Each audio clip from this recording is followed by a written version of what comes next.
Listrik mami. Jangan dibuka ya nak. Ini kan sebelum saya goreng ini saya rebus dulu ikannya.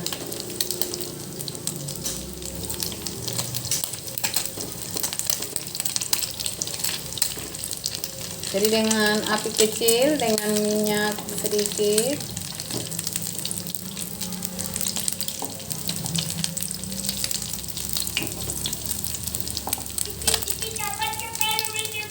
Popo.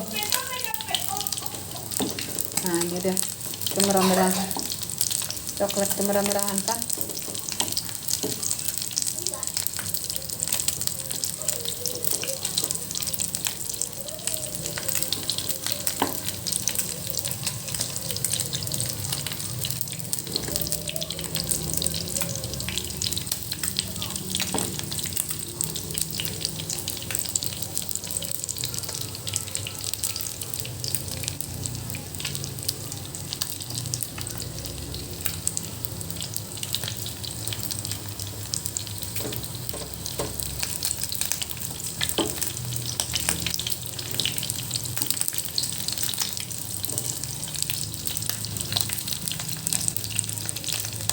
Kena tuh.